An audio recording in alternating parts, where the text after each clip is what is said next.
The crystal chandeliers cast golden light across the private dining room at Vittorio, one of Manhattan's most exclusive Italian restaurants. Lucia Grant moved between the chairs with practiced efficiency, her black server's apron tied neatly at her waist, white blouse crisp, despite the late hour. Tuesday nights were usually slower, but not tonight. 6 men sat around the mahogany table, their conversation a low murmur beneath the soft classical music filtering through hidden speakers. Lucia had learned long ago to make herself invisible during these private gatherings. Wealthy men conducting business didn't want to be interrupted by questions about wine pairings or dessert menus. She placed a fresh bottle of Barolo on the table, careful not to let the glass clink against the surface. The man at the head of the table didn't look up, his attention fixed on the leather portfolio spread before him. Alexander Bellini. Even if the manager hadn't briefed the staff with hushed urgency about tonight's guest, Lucia would have recognized power when she saw it. He wore a charcoal suit that probably cost more than she made in 6 months, tailored so perfectly it seemed molded to his frame. Dark hair swept back from a face that belonged on old Italian statues, all sharp angles and commanding presence. His eyes, a deep brown that caught the light when he shifted, scanned documents with the kind of focus that made everything else in the room fade into background noise. "The terms are acceptable," one of the other men said in English, his accent vaguely European. $80 million for exclusive import rights across the eastern seaboard. Your family will handle distribution through existing channels. Lucia refilled water glasses, her movements mechanical. She'd served hundreds of business dinners in her 3 years at Vittorio. This one looked no different from the others, just men in expensive suits making deals that would never touch her world. "The vineyard contracts are here," another man added, sliding papers across the table. "Signed by the producers in Tuscany. Everything is legitimate." Alexander leaned back in his chair, fingers steepled beneath his chin. "My attorney will review before I sign anything. Standard procedure." The man who'd spoken first laughed, the sound too loud for the elegant room. Of course. We expect nothing less from the Bellini family. Your reputation for thoroughness is well known." Lucia moved toward the far end of the table to collect empty plates. 2 men sat slightly apart from the main conversation, their heads bent close together. They spoke quietly, words tumbling out in rapid syllables that made Lucia's hands still for just a fraction of a second. Sicilian, her grandmother's language, the one Carmela had taught her during long afternoons in their cramped Queen's apartment, insisting that Lucia remember where their family came from, even if they'd been in America for 2 generations. "Tuesday is perfect," one of the men murmured, his Sicilian flowing with an accent that didn't quite match the regional dialect. "The explosives are already positioned at the port. When Bellini signs and moves his operation to the new warehouse location, we detonate. The cartel takes the territory while he's dealing with the chaos." Lucia's heart slammed against her ribs. She kept her face blank, years of service industry training allowing her to maintain the neutral expression of someone who understood nothing. Her hands continued their work, stacking plates with steady movements that betrayed none of the ice spreading through her veins. "The Colombians confirmed?" the second man asked, also in Sicilian, though his accent carried hints of something else beneath it. "Mexican, maybe." The realization made her stomach turn.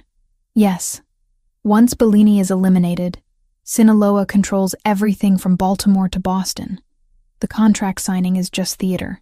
He won't leave this building alive if the signature doesn't come through tonight." Lucia's mind raced. These weren't Italian businessmen.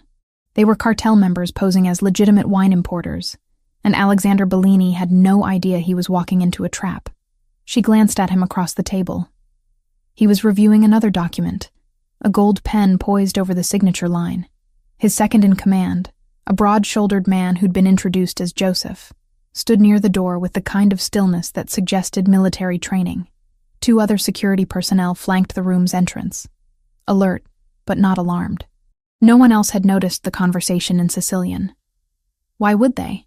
It was a dead language to most people, especially in a city like New York where a dozen languages mixed on every street corner.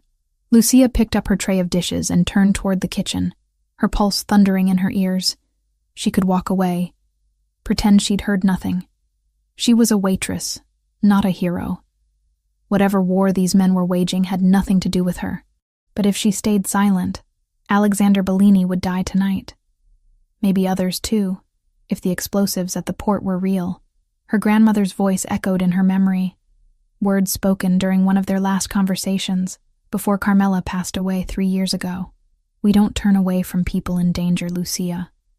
Our family survived because strangers showed courage when it mattered. You carry that same blood. Lucia set the tray down on the service cart near the wall and picked up the wine bottle she'd opened earlier. Her hands trembled slightly as she approached Alexander's chair, the weight of what she was about to do settling over her like a physical presence. "Excuse me, sir," she said quietly, her voice steady despite the adrenaline coursing through her. "May I refresh your glass?" Alexander glanced up, his dark eyes meeting hers for the first time that evening. Something in his gaze shifted, a flicker of attention that suggested he actually saw her rather than just acknowledging her presence. "Please," he said. Lucia leaned in, angling the bottle over his glass.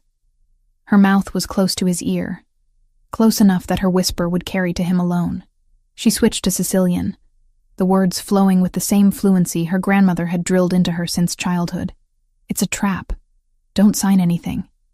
They're planning to kill you tonight." Alexander went absolutely still. Thepin in his hand stopped moving. The small muscle in his jaw flexed once, the only visible reaction to her words. His eyes cut to her face, searching, analyzing. Lucia straightened, moving the bottle away as if she'd simply poured his wine. Her heart hammered so violently she was certain everyone in the room could hear it. For 3 seconds that felt like hours. Nothing happened. Then Alexander set down his pen with deliberate care and pushed back from the table slightly, his posture shifting from relaxed businessman to something far more dangerous. "Gentlemen," he said, his voice carrying the kind of quiet authority that made everyone stop talking immediately. "I've reconsidered. This deal moves too fast for my comfort. We'll postpone the signing until my team completes a full audit of your operations." The man who'd presented the contract stiffened. "Mr. Bellini, we've been negotiating for months. Everything is in order. Then you won't mind waiting another week while I verify that." Alexander's tone allowed no argument. His eyes flicked to the 2 men who'd been speaking in Sicilian, and Lucia saw the exact moment those men realized something had gone wrong. One of them reached inside his jacket. "Joseph," Alexander said calmly. The security chief moved like water, fluid and impossibly fast. He had the reaching man's arm twisted behind his back before the weapon cleared leather, driving him face first into the mahogany table with enough force to rattle the wine glasses. Chaos erupted. The second Sicilian-speaking man lunged toward Alexander, but 2 more security personnel materialized from positions Lucia hadn't even noticed, intercepting him mid-stride. Chairs crashed backward. One of the other businessmen shouted something in Spanish, confirming Lucia's suspicions about the cartel connection. Alexander remained seated, utterly composed, as his people subdued the attackers with professional efficiency. Within 90 seconds, all 5 supposed businessmen were on their knees, hands secured behind their backs with zip ties that Joseph produced from somewhere inside his jacket. "Clear the weapon," Alexander ordered, his eyes never leaving the men on the floor. "Check them all." Joseph and his team found 4 handguns, 2 knives, and what looked like a phone detonator on the man who'd spoken about explosives. Alexander examined each item as it was placed on the table in front of him, his expression carved from stone. Lucia had backed against the wall during the commotion, her tray forgotten on the service cart. She pressed her palms flat against the cool plaster, trying to steady her breathing. Alexander's gaze found her across the room. He stood in one fluid movement and crossed the distance between them in 3 strides. Up close, he was taller than she'd realized, easily 6'2" or 6'3". The air around him seemed to vibrate with controlled violence barely held in check. "What's your name?" he asked, his Sicilian carrying the authentic Palermo accent of someone who'd grown up speaking it. "Lucia," she managed. "Lucia Grant. You speak Sicilian." It wasn't a question, but she nodded anyway. "My grandmother taught me. She was from a village near Palermo. And you understood what they said?" "Yes." Her voice came out steadier now. "They're not wine importers. They're cartel. Sinaloa, I think, based on the accent underneath the Sicilian. They mentioned explosives at the port and taking territory after you signed the contract. This was supposed to be an ambush. Alexander studied her face with an intensity that made her feel exposed, as if he could see past her server's uniform to every secret she'd ever kept. You could have stayed silent, pretended you heard nothing. I could have, Lucia agreed. Her grandmother's face flashed through her mind again. But I didn't. Something shifted in Alexander's expression, not quite a smile, but a softening around his eyes that suggested approval. He turned to Joseph, switching back to English. Get Marco on the phone. Tell him to check the new warehouse at the port. If there are explosives, I want them found and disarmed within the hour. On it, boss. Joseph already had his phone out, stepping away to make the call. Alexander returned his attention to the men on the floor. Sinaloa cartel. Interesting choice, gentlemen. You're a long way from Mexico. The man who'd led the negotiations spat blood onto the hardwood floor. You're already dead, Bellini. This territory belongs to us now. You just don't know it yet. I disagree. Alexander's voice remained conversational, almost pleasant. But we'll have plenty of time to discuss your mistakes. Joseph, call our friends at the precinct. Tell them we have a gift for them. Multiple weapons charges, conspiracy to commit murder, attempted fraud. That should keep them occupied while we have a longer conversation about their employers. Lucia watched the scene unfold with a strange sense of detachment, as if she were observing from outside her own body. 10 minutes ago, she'd been a waitress worried about whether Table 7 needed more bread. Now she stood in the middle of what was clearly a mob operation, having just saved the life of one of New York's most powerful crime bosses, Miss Grant. Alexander's voice pulled her back to the present. Don't leave yet. We need to talk. It wasn't a request. Lucia nodded mutely, her throat too dry for words. The next 20 minutes passed in organized chaos. Police arrived with surprising speed, though the officers who entered the private dining room greeted Joseph by name and seemed unsurprised by the scene they found. The supposed businessmen were led away in handcuffs, still protesting their innocence despite the weapons and detonator sitting in evidence bags. Through it all, Alexander orchestrated everything from his position at the table, making calls on a slim black phone, issuing quiet orders that were followed without question. Lucia remained where he'd told her to stay, watching this man command an invisible empire with nothing more than tone and presence. Finally, Joseph returned from the hallway, where he'd been coordinating with someone on his phone. Marco found them, boss. 3 devices positioned throughout the new warehouse, just like she said. Bomb squad is handling it now, but Marco estimates they had enough explosives to level the entire building and take out half the block.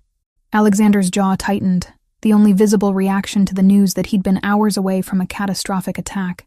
His eyes found Lucia again, and this time she saw something she hadn't expected in those dark depths. Gratitude. And beneath it, a spark of interest that had nothing to do with business.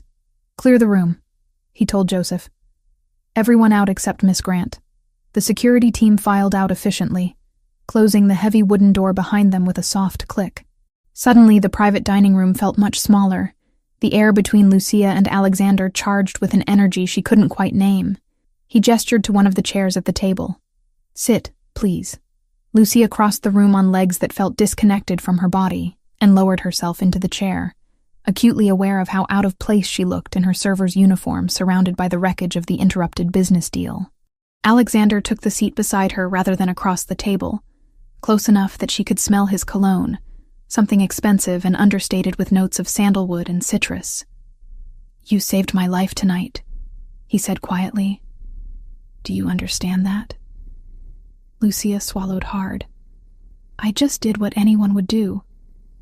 No. The word came out flat, final. Most people would have pretended they heard nothing. Self-preservation is a powerful instinct, especially when crime families and cartels are involved. But you chose to warn me anyway. Why? She thought about lying, about giving him some noble reason that would make her sound brave rather than foolish. But something in his gaze demanded honesty. My grandmother always said we don't turn away from people in danger. That courage matters, even when it's scary. Lucia twisted the small gold earrings her grandmother had given her, a nervous habit she'd never broken. And I guess I couldn't live with myself if I'd let you walk into a trap when I could have stopped it. Alexander leaned back in his chair, studying her with that same unnerving intensity.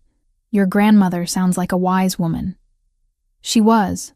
Carmela Grant, born Carmela Rizzo in Sicily. She came here when she was 20 and never went back. But she made sure I knew where we came from. When did she pass? 3 years ago. The familiar ache settled in Lucia's chest. She raised me after my parents died in a car accident. I was 9. I'm sorry. The condolence sounded genuine rather than reflexive. My parents were also from Palermo. They came to New York in the 70s, built their business from nothing. Lucia didn't ask what business. She had a pretty good idea, and naming it felt dangerous. The cartel will know you interfered, Alexander said, his tone shifting to something more serious. When those men are interrogated, they'll talk about what happened here tonight. Your involvement won't stay secret. The ice that had started to thaw in Lucia's veins returned with a vengeance. She hadn't thought that far ahead, hadn't considered the consequences beyond the immediate moment of warning him. What does that mean? Her voice came out smaller than she wanted. It means you're in danger now. Sinaloa doesn't forgive witnesses, especially ones who cost them this much. Alexander's expression hardened. I won't let anything happen to you because you saved my life. You're under my protection now, whether you want it or not. Lucia's first instinct was to argue, to insist she could take care of herself the way she always had. But the certainty in his voice, the absolute conviction that he could keep her safe, made the protest die in her throat. I don't even know you, she whispered. No, Alexander agreed. But after tonight, that's going to change. Lucia barely slept that night. She'd gone home to her studio apartment in Astoria around 2 a.m, escorted by 2 of Alexander's men who insisted on checking every corner of her building before letting her climb the stairs alone. They stayed in a black sedan across the street, windows tinted, exhaust pipe releasing steady clouds into the cold air.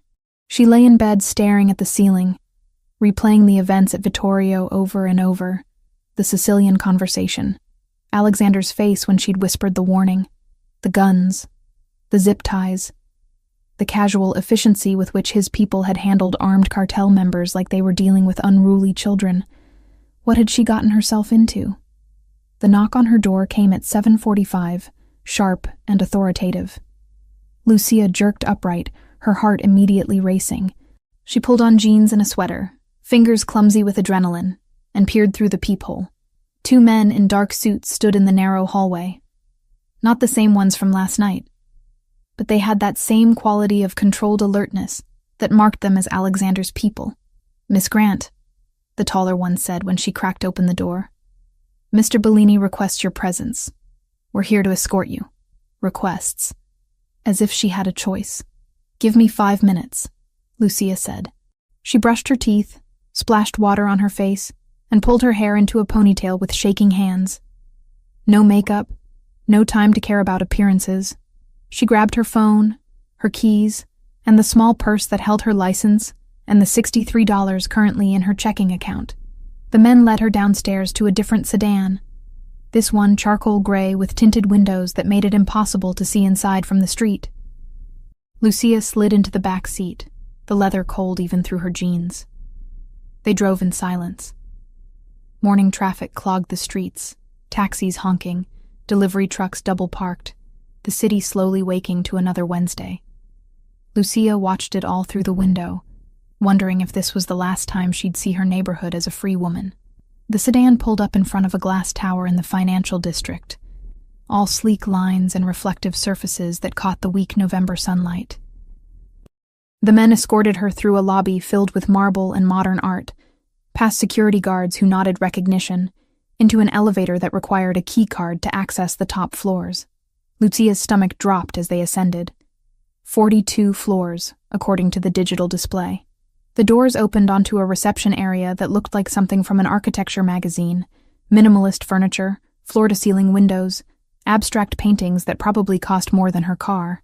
A woman in her 30s with sharp eyes and an expensive suit looked up from behind a glass desk. Miss Grant, Mr. Bellini is expecting you. She was led down a hallway lined with closed doors, past what looked like conference rooms and executive offices, to a corner suite at the end. One of the escorts knocked twice and opened the door without waiting for a response. Alexander stood at the windows, his back to the room, phone pressed to his ear. He wore another impeccable suit, this one navy blue, his hair still damp from a recent shower. The office was massive, easily twice the size of Lucia's entire apartment, dominated by a desk that looked carved from a single piece of dark wood. "I don't care what it costs," Alexander said into the phone, his tone flat and final. "I want every port facility checked by tonight. If you find anything else, you call me immediately." He ended the call and turned. His eyes found Lucia immediately, sweeping over her casual clothes and bare face with an assessment that felt both thorough and strangely non-judgmental. "Sit," he said, gesturing to one of the leather chairs facing his desk. Lucia sat. The escorts left, closing the door behind them with a quiet click that felt ominous. Alexander moved around his desk but didn't sit. He leaned against the front edge, arms crossed, studying her with the same intensity he'd shown last night. "How much do you know about the Sinaloa cartel?" he asked without preamble. "Only what I see on the news. Drugs, violence, Mexico." Lucia's voice came out steadier than she felt. "Why? Because they put a price on your head last night." The words hit like a physical blow. Lucia gripped the arms of the chair, her knuckles going white. "What?" "The men we arrested talked. They always do, eventually." Alexander's expression remained neutral, but something in his eyes suggested anger beneath the calm surface. "They reported back to their handlers before the police took them. Your description, your name from the restaurant's employee records, everything. Sinaloa doesn't forgive witnesses, especially ones who cost them an $80 million operation and a foothold in New York." Lucia's mouth went dry. "I'm just a waitress. I don't know anything else about their operation. I can't hurt them. You already did. And in their world, that's enough." Alexander's jaw tightened. "I'm not telling you this to scare you, though you should be scared. I'm telling you because you need to understand the situation. These people will find you. It's not a question of if, but when. You have maybe 24 hours before they locate you, and when they do, they won't be interested in conversation." Panic clawed up Lucia's throat. She forced it down, forced herself to think. "Then I'll leave, disappear. I can be on a bus to somewhere by this afternoon." "Where?" Alexander's question was gentle, but pointed. "You have family somewhere? Friends in another state who can hide you?" Lucia stopped. She had no one. Carmela had been her only family, and the friends she'd made over the years were casual acquaintances at best. People she'd shared shifts with but never let get close. "I'll figure it out." "You won't have time to figure it out." Alexander straightened, his full height suddenly imposing in the quiet office. "But I can protect you. I have resources, safe locations, people who can keep you alive while we handle the cartel problem." "Why would you do that?"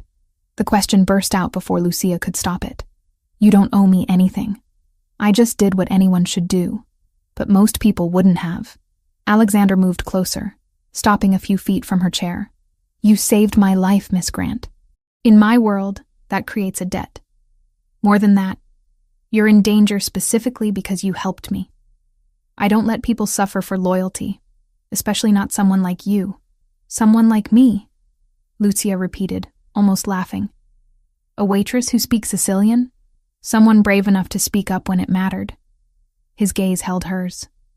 "That's rare, valuable, and I protect what's valuable." The way he said valuable made something flutter in Lucia's chest, a sensation she firmly pushed aside. This wasn't about attraction or interest. This was about survival. "What does protection mean exactly?" she asked. "A secure location where the cartel can't reach you. Security personnel to ensure your safety. Time for my people to handle the threat permanently." Alexander returned to his desk, pulling a manila folder from the top drawer. "I'm offering you a choice.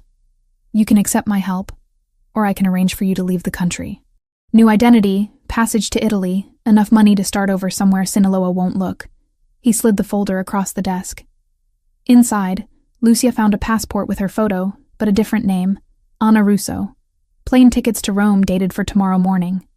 A bank card, with what looked like a substantial balance based on the paperwork clipped to it. "You made these overnight?" she asked, stunned. I have people who handle such things. Alexander's tone suggested this wasn't unusual for him. The passport will pass any inspection. The money is clean, untraceable. You could be in Italy by tomorrow afternoon, completely off their radar. Lucia stared at the documents, her mind spinning.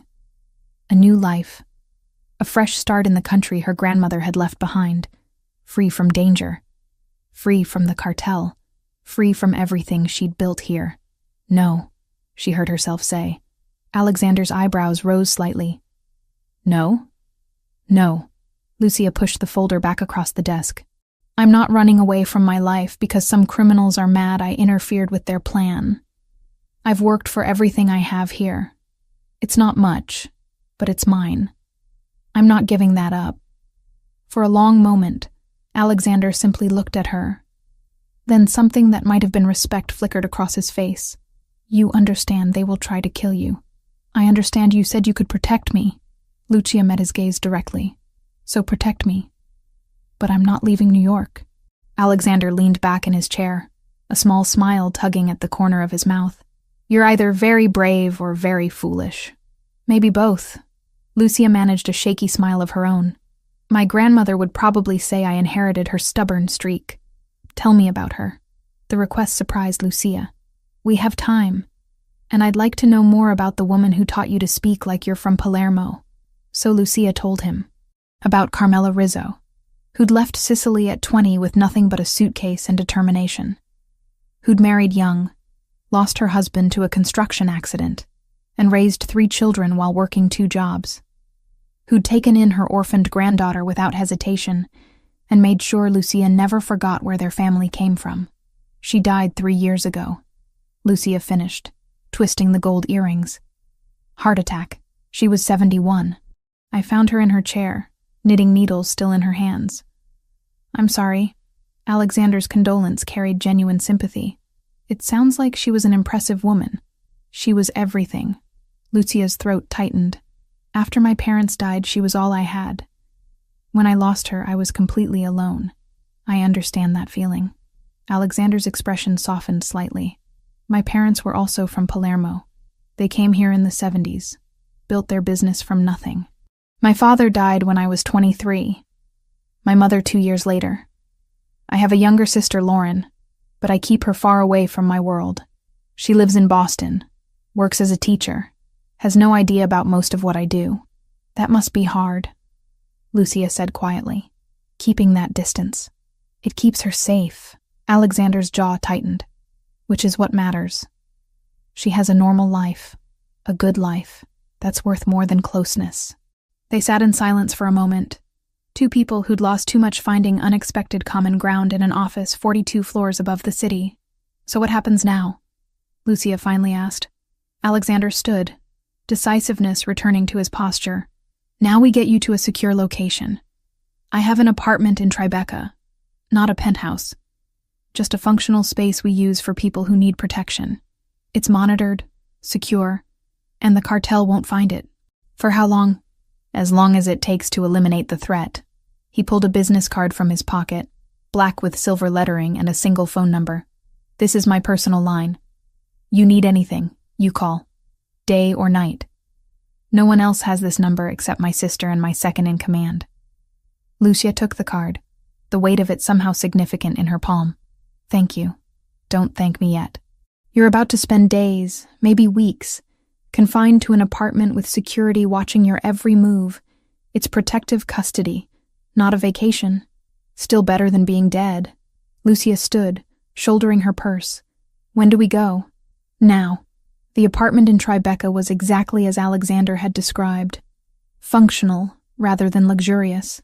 2 bedrooms, a living area with reinforced windows, a kitchen stocked with basics. The security was subtle, but present. Cameras in the hallway. Guards rotated in 8-hour shifts outside the door. Lucia spent the day alternating between pacing and sitting. Her mind unable to settle. She'd called her manager at Vittorio, claiming a family emergency that would keep her away for a while. The lie came easily, smoothly. Another small piece of her normal life slipping away. Alexander returned around 9 that evening, carrying bags from a nearby Italian deli. I thought you might be hungry. They ate at the small dining table, conversation flowing more easily than Lucia had expected. He asked about her life. Her dreams before circumstances had narrowed her options. She found herself talking about the languages she'd wanted to study, the degree she'd planned to pursue before money became impossible. What would you do? Alexander asked. If money wasn't an issue. If you could study anything, be anything? Lucia considered the question, unused to thinking beyond the immediate concerns of rent and bills. I'd study linguistics, maybe work as a translator or interpreter. Use the languages I know to actually help people, not just take drink orders. You speak more than Sicilian? Italian, Spanish, some French. I taught myself from library books and online courses. She shrugged, embarrassed. It's not formal education, but I'm fluent enough. Alexander's expression turned thoughtful.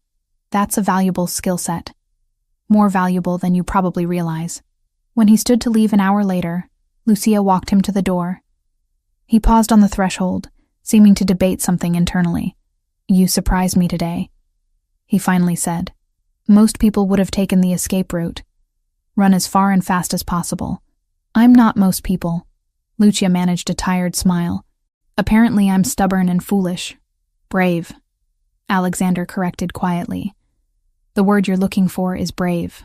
Their eyes held for a moment too long, something unspoken passing between them in the narrow entryway. Then Alexander cleared his throat and stepped back. Get some rest. Tomorrow we'll figure out what comes next. After he left, Lucia locked the door and leaned against it, her heart beating faster than the situation warranted.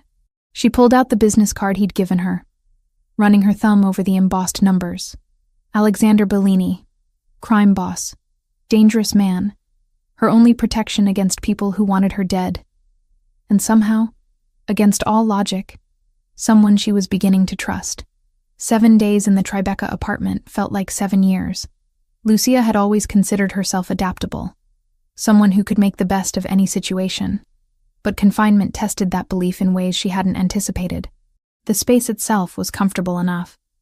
Clean sheets, a functional kitchen, windows that let in filtered sunlight through bulletproof glass. But knowing she couldn't leave, couldn't even step outside for a walk without armed escorts, made the walls press closer each day. She filled the hours with whatever she could find, reading on her phone until her eyes burned, cooking elaborate meals from the groceries that appeared like clockwork every other morning, watching the street below through those reinforced windows, counting taxis, studying pedestrians, searching for any sign of the danger Alexander insisted was still hunting her. The security detail rotated every 8 hours. Different faces but the same watchful silence. Men and women who nodded politely when she offered coffee, but never engaged in actual conversation. They were there to protect her, not befriend her. On the 7th morning, Lucia was staring at her 3rd cup of coffee when her phone buzzed with an unfamiliar number. She almost didn't answer, then recognized the area code from Alexander's business card. Miss Grant. His voice carried clearly through the speaker. How are you holding up? Lucia glanced around the apartment, at the books she'd already read twice, the television she'd watched until the programs blurred together. I'm going quietly insane, if we're being honest. But I'm alive, so there's that. A low chuckle reached her ear. Fair assessment. I have a proposition that might help with the sanity issue. I'm listening. My people confirmed continued cartel activity in the city. They're looking for you, which means you need to stay protected. But you don't need to stay idle. He paused. I have several meetings scheduled this week with Italian suppliers, legitimate business contacts for the import company. I need a translator who understands not just the language but the cultural context. Someone who can read between the lines. Lucia's pulse quickened. You want me to work for you? I want to put your skills to use while you're under my protection. The meetings will be in secure locations. You'll have security the entire time. And it gives you something productive to do, besides count ceiling tiles. What kind of meetings? Olive oil importers from Tuscany today. Wine distributors from Piedmont on Thursday. All legitimate operations. Nothing that would put you in danger beyond what already exists. His tone shifted slightly. This isn't charity, Lucia. I genuinely need someone with your language abilities. Most translators I hire are competent, but they miss nuances. You wouldn't. The use of her first name sent an unexpected warmth through her chest. She pushed it aside, focusing on the practical aspects. Where would these meetings happen? My office, conference rooms in neutral buildings, a few restaurant locations I control. You'd never be exposed or vulnerable. And you'd be compensated properly, not as a favor, but as an employee. Lucia walked to the window, pressing her palm against the cool glass. Below, the city moved in its endless rhythm. Delivery trucks, business people with coffee, dog walkers navigating crowded sidewalks. Life continuing while she remained frozen in place. "When's the first meeting?" she asked. 2 hours. I'll send a car. The offices of Bellini Import Solutions occupied 3 floors of a building in Midtown, far more corporate and legitimate-looking than Lucia had expected. Glass-walled conference rooms, assistants typing at sleek desks, the hum of normal business operations that could have belonged to any successful company. Alexander met her in the lobby himself, dressed in a charcoal suit that made his dark eyes appear even more intense. "Thank you for coming. Thank you for giving me something to do besides memorize wall textures." Lucia had dressed in the most professional clothes the security team had retrieved from her apartment. Black pants and a cream blouse that felt inadequate next to the expensive fabric surrounding her. "You look fine." Alexander's gaze swept over her once, quick and assessing. "The Tuscany delegation arrives in 20 minutes. 3 representatives from a family-owned olive grove that's been producing oil for 6 generations. They speak English but prefer Italian for business discussions. They're also very traditional, very proud. Respect matters more than anything." "Understood." He led her to a conference room where Joseph was already setting up laptops and presentation materials. The older man nodded at Lucia with something that might have been approval. "She knows what she's doing," Alexander told Joseph. "Let her work." The Italians arrived precisely on time, 3 men in their 50s and 60s wearing suits that had clearly been tailored in Europe. They greeted Alexander with warm handshakes and careful formality, then turned curious eyes on Lucia when Alexander introduced her. "This is Lucia Grant, my translator for today's meeting. She speaks Italian and Sicilian fluently." The oldest of the 3, a man with silver hair and weathered hands, addressed her directly in rapid Italian. "Your family is from Italy, Signorina?"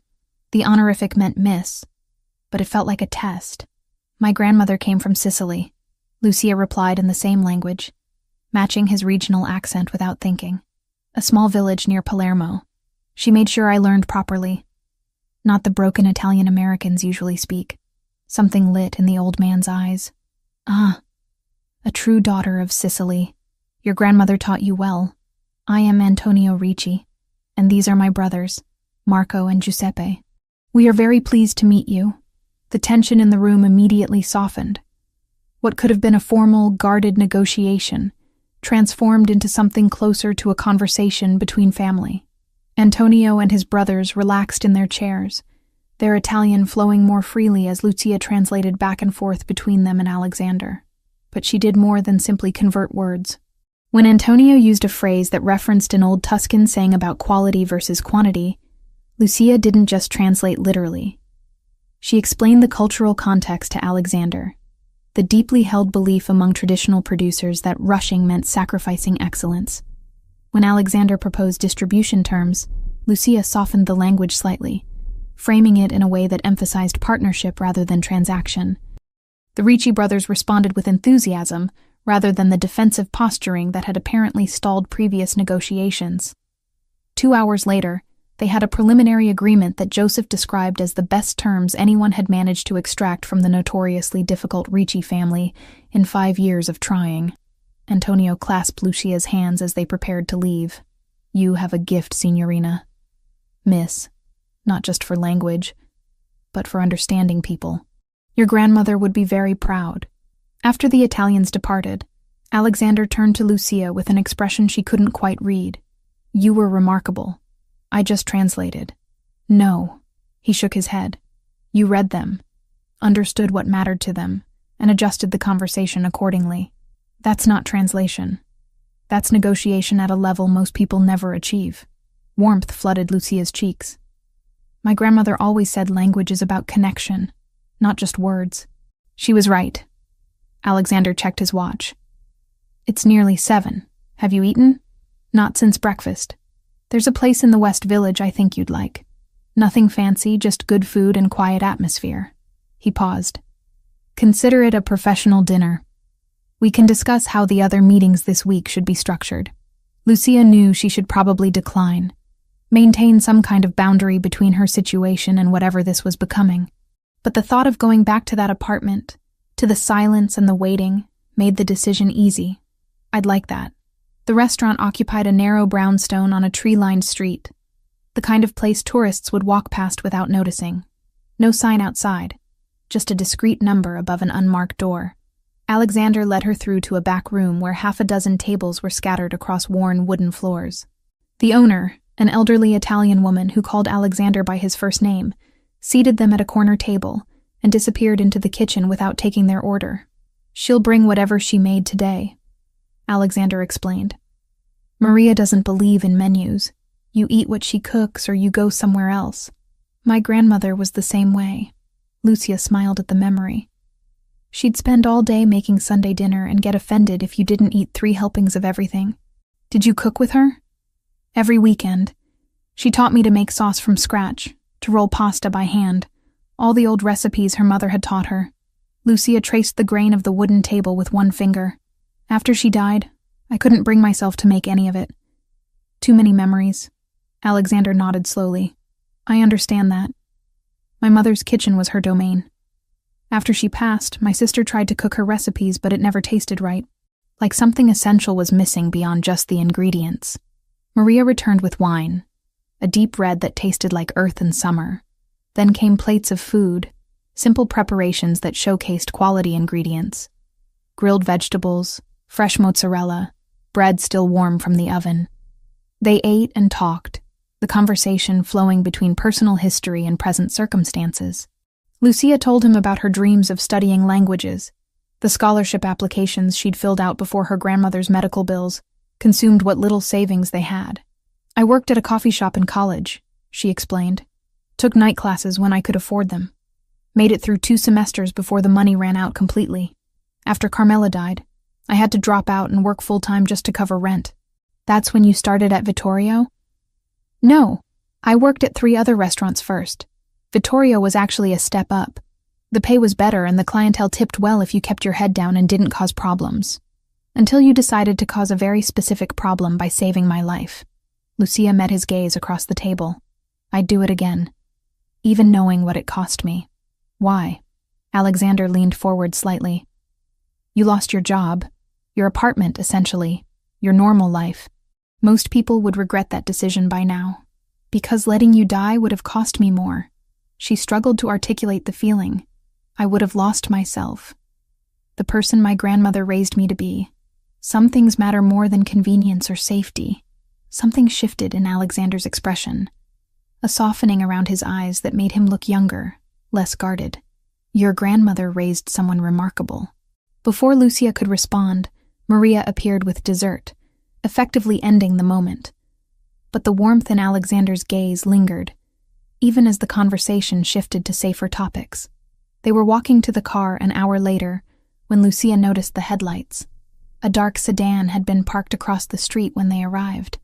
Now it pulled away from the curb the moment they stepped outside, moving slowly in their direction. Alexander's hand found her elbow immediately, his grip firm but not painful. "Get in the car. Now." His driver already had the engine running, passenger door open. Lucia slid into the back seat as Alexander joined her, his body angling to shield hers from the street. Joseph appeared from somewhere, phone already at his ear. "We've got a tail," the driver said, his voice calm despite the tension crackling through the vehicle. "Black sedan, 2 occupants visible, following since we left Midtown." Alexander's jaw tightened. "Lose them. Don't let them track where we're going." The next 15 minutes passed in a blur of turns and acceleration. The driver navigated the city streets with precision, using traffic and timing to put distance between their car and the pursuing sedan. Lucia gripped the door handle, her heart hammering as they wove through intersections and doubled back on their route twice. Finally, after a series of turns that left Lucia completely disoriented, the driver spoke again. "Clear. They lost us near Union Square." But Alexander didn't relax. They know she's mobile now. They'll be watching, waiting for another opportunity. He turned to Lucia, his expression grim. The Tribeca apartment isn't safe enough anymore. They're actively hunting, which means we need better security. Where then? I have a property in Greenwich, Connecticut. About 45 minutes from the city, gated, monitored, much harder to approach without being detected. He pulled out his phone, already typing. We go there tonight. You pack whatever you need from the apartment, and we leave within the hour. Lucia wanted to argue, to insist this was too much, that she didn't want to be more in his debt than she already was. But the memory of those headlights, the deliberate way that Sedan had followed them, silenced the protests. Okay, she said quietly. Alexander's hand found hers in the darkness of the back seat, his fingers warm and steady. I meant what I said. I won't let them hurt you. Lucia believed him. That should have frightened her more than the cartel did, this growing trust in a man whose world was built on violence and power. But sitting in that car, his hand wrapped around hers, she couldn't bring herself to care about the logic of it. She was safe. For now, that was enough to hold on to. 3 weeks in Greenwich felt like stepping into a different world. The property sat at the end of a private road, surrounded by mature trees that created a natural barrier from curious neighbors. The house itself was understated for someone of Alexander's means, a colonial-style home with cream-colored siding and black shutters, gardens that had been professionally maintained, but not ostentatiously designed. Lucia had expected something more fortress-like, all surveillance equipment and armed guards patrolling the perimeter. Instead, the security was subtle. Cameras hidden in landscaping, sensors embedded in the driveway, a team that rotated through a converted carriage house at the edge of the property, present but not intrusive. Her bedroom occupied the second floor, overlooking the back garden where late autumn had painted the remaining leaves in shades of rust and gold. The furniture was simple but well made, the kind of pieces designed for comfort rather than display. Someone had stocked the closet with clothes in her size. Casual items that suggested whoever did the shopping understood she wasn't the designer label type. The first few days, Lucia barely saw Alexander. He commuted to the city for meetings, returning late in the evenings to disappear into his home office. She spent the time exploring the house, reading from the surprisingly extensive library, teaching herself to use the professional-grade espresso machine in the kitchen. On the 4th morning, she found Alexander already in the kitchen when she came downstairs. He stood at the counter in jeans and a navy sweater, the most casual she'd seen him, reading something on his tablet while coffee brewed. Morning, he said without looking up. I'm working from home today. Hope that doesn't bother you. It's your house. Lucia moved to pour herself coffee from the pot he'd already made. I'm the intruder here. You're a guest under my protection. Not the same thing. He finally glanced up, his gaze lingering on her for a moment before returning to the tablet. Joseph is sending over contracts from 2 potential suppliers in Rome. I'll need your assessment of the language. Make sure nothing's buried in the translations we received. You want me to work on them today? If you're willing. The office has a second desk and better internet than the rest of the house. So began a routine that evolved naturally over the following weeks. Mornings in the kitchen, Alexander making coffee while Lucia prepared breakfast. Conversations about everything from politics to childhood memories flowing easily in the quiet hours before the day's demands took over. Days spent working in his home office, Lucia at the second desk he'd cleared for her, translating contracts and correspondence while Alexander handled the legitimate and less legitimate aspects of his business. She discovered she had a talent for the work beyond just language skills. Reading contracts revealed patterns, connections between suppliers and distributors that told stories about relationships and power dynamics. She'd point out clauses that seemed innocuous but could be leveraged, terms that looked favorable but contained hidden costs. You should have studied business along with languages, Alexander commented one afternoon, reviewing her notes on a particularly complex wine distribution agreement. You have an instinct for it. My grandmother used to say I noticed what people didn't say more than what they did. Lucia stretched in her chair, her back tight from hours at the computer. Same skill, just applied differently. It's valuable. More valuable than you probably realize. He closed the laptop and stood. Walk with me. I need to clear my head and you've been staring at screens all day. The garden paths wound through what had probably once been formal landscaping, but had softened with time into something more natural. They walked in comfortable silence.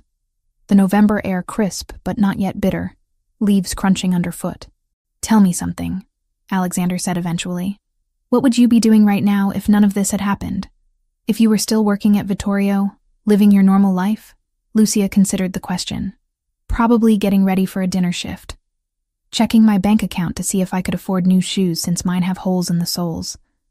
Planning how to stretch my grocery budget for another week. That's existence, not living." It was my existence. My life. She bent to pick up a particularly vibrant red leaf, twirling it between her fingers.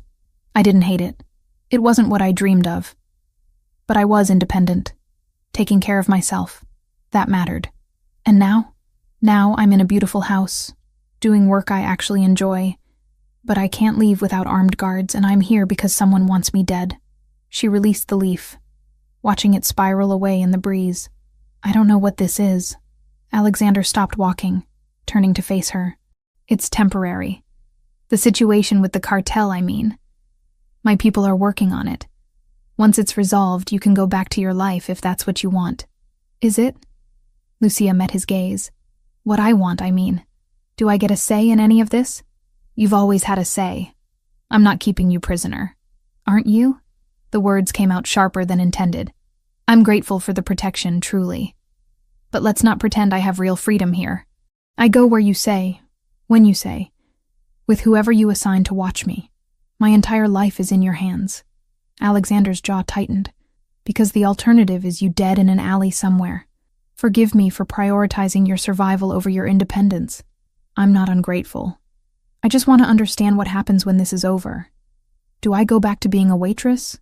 Do I disappear with that fake passport you made? What's the endgame here? I don't know." The admission seemed to cost him something. "I haven't thought that far ahead because right now, keeping you alive is the only thing that matters." Before Lucia could respond, his phone buzzed. Alexander glanced at the screen, his expression immediately hardening. "I need to take this. We'll continue this conversation later."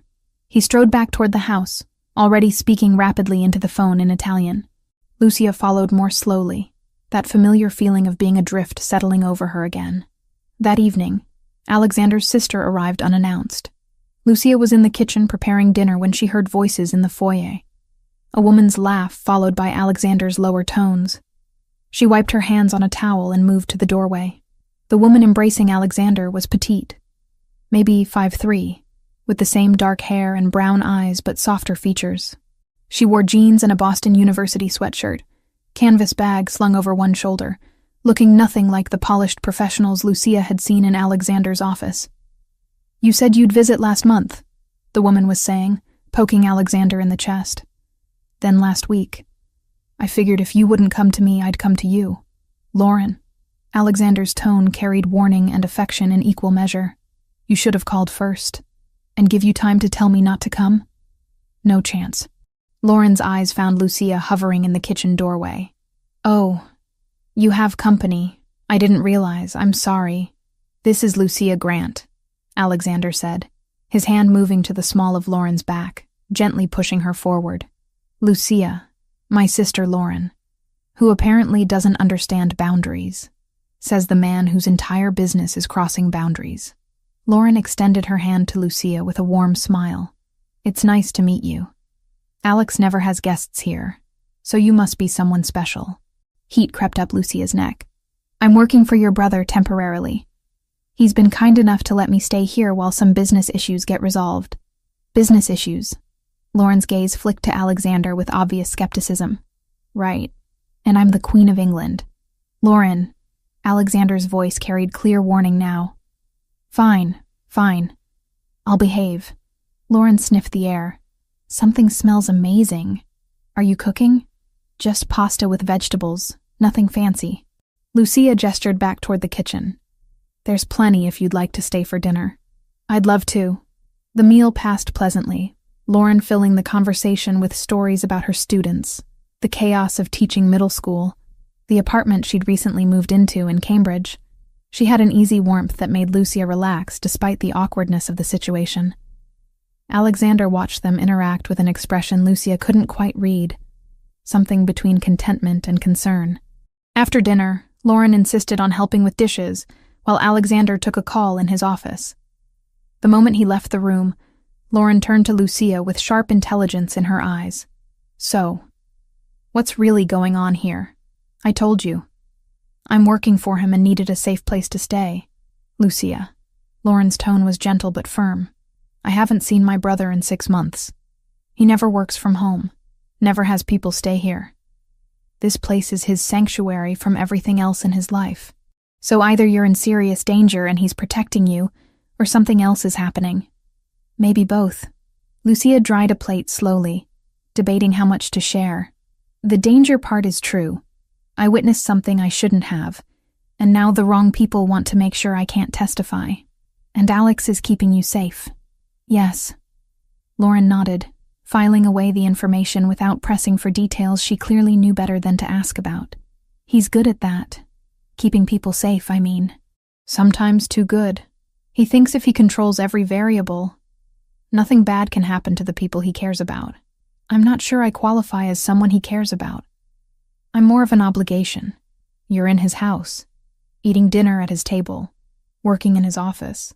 Lauren's gaze was knowing. My brother doesn't do obligations here. This is where he comes to get away from all that. If you're here, it's because he wants you here. The words settled into Lucia's chest, warm and unsettling in equal measure. Lauren stayed through the weekend, sleeping in one of the guest rooms, filling the house with energy it had lacked before. She and Lucia fell into easy companionship, cooking together, walking the garden paths, talking about books and travel and the lives they'd imagined for themselves before reality intervened. On Sunday evening, as Lauren prepared to drive back to Boston, she hugged Lucia tightly. Thank you. For what? For whatever you're doing that makes him look less lonely. Lauren pulled back, her eyes serious. Alex has been alone in ways that have nothing to do with company. He keeps everyone at a distance because he thinks that's what protects us. But you're here, and he's different, present. That's not nothing. After Lauren left, the house felt quieter, emptier. Lucia found Alexander in his office, staring at his computer screen without really seeing it. Your sister is wonderful, she said from the doorway. She's a menace, but affection softened the words. Did she interrogate you about being here? She was curious. I didn't tell her anything specific. Good. The less she knows about my world, the safer she is. He turned in his chair to face Lucia fully. She likes you. Lauren doesn't like people easily. The feeling is mutual. They stood in silence for a moment, something unspoken hanging in the air between them. Then Joseph appeared in the hallway behind Lucia, his expression grim. Boss, we need to talk. It's about the Sinaloa situation. Alexander's entire posture shifted, the warmth draining away. My office. Now. Lucia started to leave, give them privacy, but Alexander's voice stopped her. Stay. This concerns you too.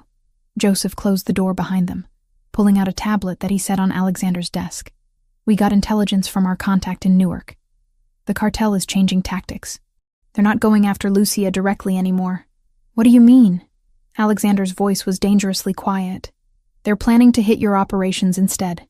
3 simultaneous attacks on distribution points in Jersey, Queens, and the Bronx. Maximum damage to force your hand. Force my hand how? Joseph's gaze flicked to Lucia, then back to Alexander. They're going to demand you hand her over in exchange for backing off. They want to make it too expensive for you to protect her.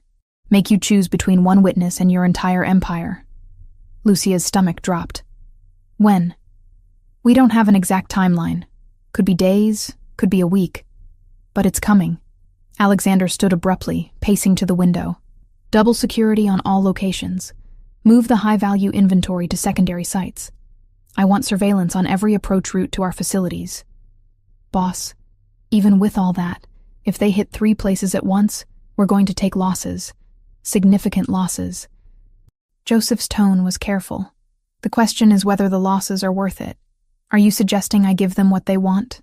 I'm suggesting we consider all options. No. The single word cut through the room like a blade. Absolutely not.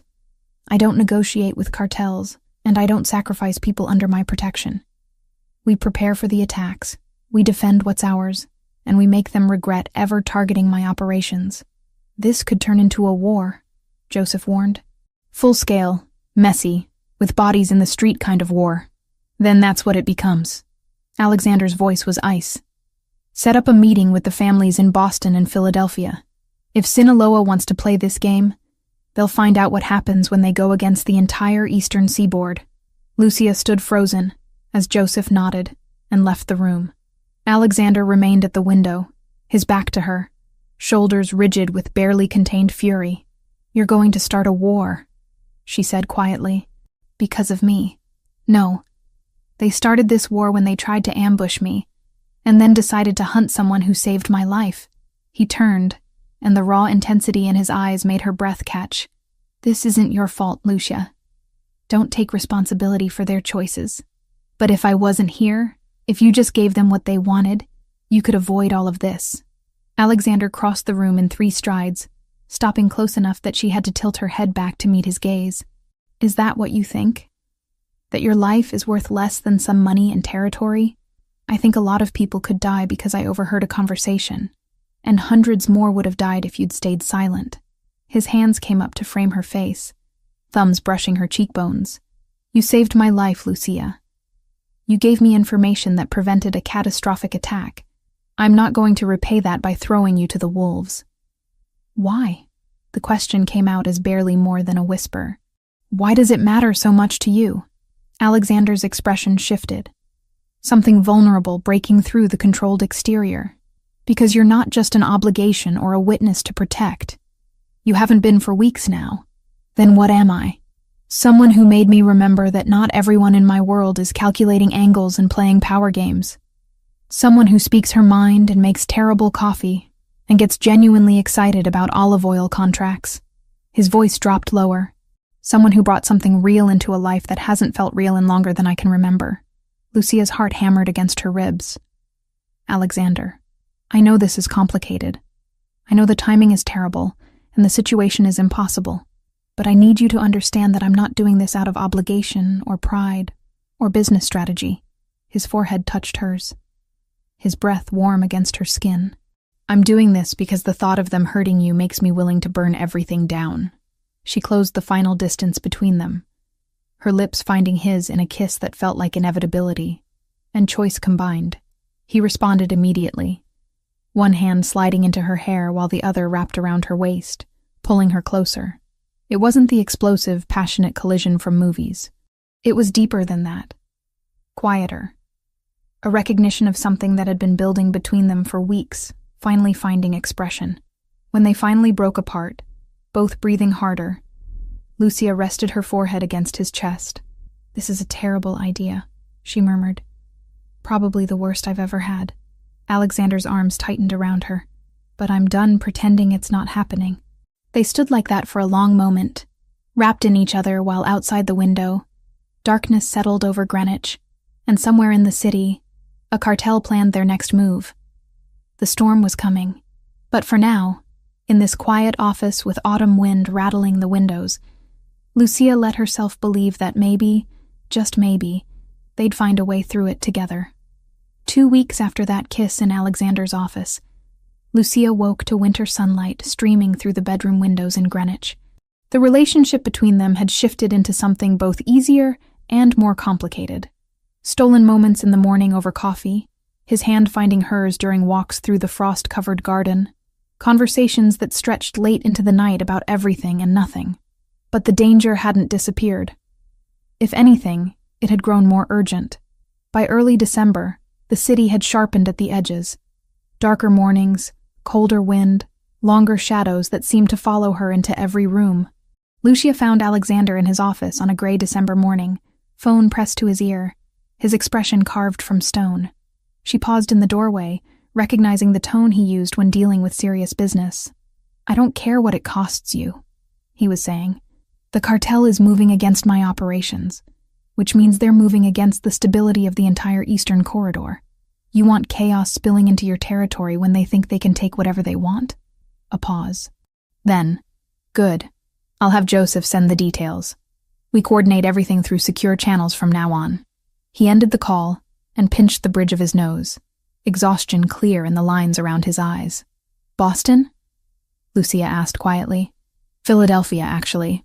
That's the third call this morning." Alexander set the phone down. "I've been working on this for 10 days now, trying to get the other families on board with a coordinated response. It's like herding cats, except the cats all have their own armies and trust issues." Lucia crossed the room to stand beside his desk. "Are they agreeing?" "Finally, yes. Boston came around last week. Philadelphia just confirmed this morning. We'll have support if the cartel makes their move." He reached for her hand, pulling her closer. "But it's a delicate alliance. Everyone wants assurances, guarantees, favors in return. Politics even in warfare." "What kind of favors?" "Territory adjustments, percentage points on certain operations, protection agreements for their people if things go sideways." Alexander's thumb traced circles on the back of her hand. "Nothing I'm not willing to give if it means we have the strength to push Sinaloa back permanently." Lucia had been spending her days doing more than just translating contracts. Alexander had given her access to communications his people intercepted, messages in Spanish and occasionally Italian that needed decoding. She'd discovered she had a talent for pattern recognition, connecting dots between seemingly unrelated conversations to build bigger pictures. That afternoon, while Alexander was on yet another negotiation call with Boston, Lucia sat at her desk reviewing the latest batch of intercepted messages. Most were mundane, logistics about shipments and payments, the everyday business of criminal operations. But one conversation made her pause. Two men discussing a meeting. One voice she didn't recognize, speaking Spanish with a distinctly Mexican accent. The other had the harder edge of Colombian Spanish, subtle differences in pronunciation that her ear caught immediately. She played the audio 3 times, transcribing carefully, then cross-referenced with earlier intercepts. A pattern emerged. The same Colombian voice appeared in 5 different conversations over the past 2 weeks, always arranging meetings, always in Newark. Lucia pulled up the maps Joseph had shared, marking locations mentioned in the conversations. They clustered around an industrial area near the port, several warehouses that the intelligence reports identified as cartel fronts. "Alexander." She turned in her chair as he entered the office. "I found something." He crossed to her desk immediately, leaning over her shoulder to study the screen. "What am I looking at?" "Intercepted communications over the past 14 days. This voice here," she played a clip, "appears consistently. He's Colombian, high-ranking based on how others defer to him, and he's planning a meeting with the cartel leadership in Newark, at one of their warehouse fronts." Alexander's eyes narrowed. "When?" "The conversations don't give an exact date, but based on the context, soon. Within the next week, maybe sooner." Lucia pulled up her notes. "They're discussing terms for expanding cocaine distribution through the eastern seaboard. The Colombian is bringing product samples and new supply chain proposals. This is the connection we've been looking for." Alexander straightened, already pulling out his phone. "If we can disrupt their supply relationship with the Colombians, we damage their operational capacity significantly." "There's more." Lucia hesitated, then pushed forward with the idea that had been forming. "I could get inside that meeting." Alexander's head snapped toward her. "Absolutely not. Listen to me first. They'll need a translator, someone who speaks both Spanish and English fluently for business negotiations. The cartel leadership probably speaks decent Spanish, but the Colombians will want precision in their contracts. I could pose as a freelance translator, get hired through an intermediary." "No." The word was flat, final. "You're not walking into a room full of cartel members. That's not even a consideration. But think about it practically. We need evidence that connects their leadership directly to the drug trafficking. Testimony from someone external, someone not affiliated with either organization. That's admissible in court in ways that your people's testimony wouldn't be." Alexander's jaw clenched. "I have professionals who handle this kind of work. People trained for infiltration." Joseph didn't flinch. "We tried placing one of ours in late October. He was made before he even reached the table. They're paranoid now. New faces get checked, questions get sharper, and anyone who hesitates doesn't get a second chance. Who all have accents that would mark them as American the second they opened their mouths." Lucia stood, facing him directly. "I speak Spanish with neutral fluency. I can claim my family is from Argentina if anyone asks. Explain away any inconsistencies. And I understand both the language and the business context well enough to be convincing. The answer is no, Lucia. I'm not risking your life for intelligence. We can get other ways. What other ways? She pressed. You said yourself that the cartel has been careful, keeping their leadership insulated. This is an opportunity to get someone inside their operation who they won't suspect. They'll suspect everyone. These aren't amateurs, which is exactly why they won't suspect a freelance translator hired through a legitimate channel. Lucia had spent the past hour thinking this through, anticipating his objections. But there's another reason this has to be someone external to your organization. Alexander crossed his arms, his expression dark. I'm listening. You said the cartel has been one step ahead of you multiple times. They knew about the warehouse at the port before you moved operations there. They knew your distribution schedule well enough to plan simultaneous attacks. She met his gaze steadily. Someone inside your organization is feeding them information. The silence that followed was heavy. Alexander's eyes went cold, the kind of cold that suggested violence simmering just beneath the surface. You're certain about this assessment? Not certain, but it's the only explanation that makes sense. Which means any operation you run internally is compromised before it starts. But someone from outside, someone they don't know about, someone they have no reason to connect to you, that could work. Alexander turned away, pacing to the window. She could see him working through the logic, fighting against it, even as he recognized the truth in her words. Even if what you're saying is accurate, he said without turning around, the risk is enormous. If they discover who you really are, if anything goes wrong, I can't protect you in there. I know. You could die, Lucia. Painfully. These people don't show mercy to infiltrators. I understand the stakes. She moved closer to him. But staying hidden forever isn't living. The cartel isn't going to stop hunting me just because time passes. They'll wait months, years if necessary, for an opening. The only way I get my life back is if their leadership is taken down completely. Alexander finally turned to face her. There has to be another way. If there is, we haven't found it. Lucia reached for his hand. You've been protecting me for weeks now, keeping me safe, giving me a place to hide. I'm grateful for that, truly. But I need to be part of the solution, not just the problem everyone's trying to manage. He studied her face for a long moment, conflict clear in his expression. You're not a problem. Then let me help end this. On my terms. Lucia, please. She squeezed his hand. I can do this. I know I can. But I need you to trust me. Alexander closed his eyes, and she could see the war playing out behind his controlled exterior. Protection versus pragmatism. Emotion versus strategy. Finally, he opened his eyes. I need to verify something first. If what you're saying about needing external testimony is true, if the FBI actually needs this kind of evidence, then we consider it. But I'm not making this decision without confirming every aspect. Who will you ask? I have a contact. Someone who owes me favors and won't ask too many questions. He pulled out his phone. But if I do this, if I even consider letting you walk into that meeting, we do it my way. Complete security protocols, extraction team on standby, audio surveillance, and the first sign of trouble, we abort. Non-negotiable. Agreed. The call took 20 minutes.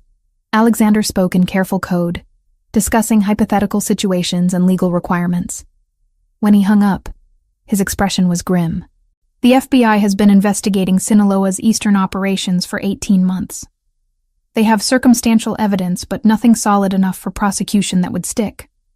They need direct testimony linking leadership to trafficking operations, preferably with documentation or recordings to support it. He set the phone down heavily. Your assessment was correct. An external witness with no criminal connections would be invaluable to their case. He exhaled slowly, as if weighing every word. They won't touch it without clean procedure, he added. Statements, recordings, chain of custody, everything has to be airtight, or it dies on a prosecutor's desk. Joseph says they can put you under limited use protections for what you say in character, but only if you stay inside the plan. Lucia felt relief and terror in equal measure. So we do this. We plan it carefully, meticulously. and if at any point I think the risk outweighs the potential gain, we stop. Alexander's gaze was intense. I mean it, Lucia. Your safety comes before any intelligence gathering or FBI cases. I understand. The next 5 days passed in intensive preparation. Joseph brought in members of Alexander's security team who had experience with undercover operations. They drilled Lucia on her cover story until she could recite it in her sleep. Ana Russo, freelance translator based in Hoboken, recently relocated from Buenos Aires. References available from 3 different translation agencies that Joseph's people had created overnight.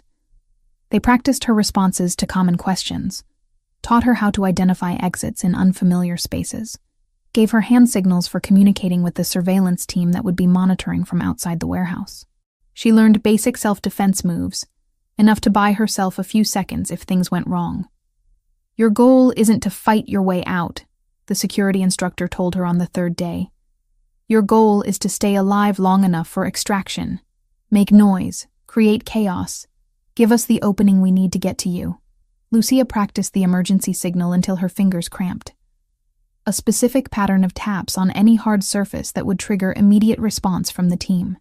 Alexander watched most of the training sessions from the periphery, his presence a constant reminder of what was at stake. At night, back in Greenwich, they didn't talk about the operation.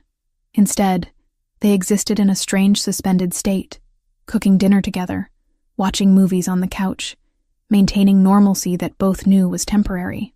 On the 5th night, the evening before the operation, Lucia couldn't sleep. She found Alexander in his office at 2 a.m, staring at surveillance photos of the Newark warehouse where the meeting would take place. You should be resting, he said without turning around. So should you. She entered the room, closing the door behind her. Can't stop thinking about tomorrow? I'm reviewing exit routes, backup positions for the extraction team, contingencies for every scenario I can imagine. He finally looked at her. And I keep coming back to the fact that I'm letting you walk into a building full of people who want you dead. You're not letting me do anything. This is my choice. Doesn't make it easier. He stood, crossing to where she waited. If anything happens to you tomorrow because I agreed to this plan, I won't forgive myself. Lucia reached up to cup his face, feeling the tension in his jaw. Then make sure your team is as good as you say they are. Make sure the plan is solid. And trust that I can handle myself in there. I do trust you. It's everyone else I don't trust. She pulled him down into a kiss, pouring everything she couldn't articulate into the contact. Fear, determination, affection that had grown deeper than she'd intended to allow. When they broke apart, his forehead rested against hers. Come back to me tomorrow.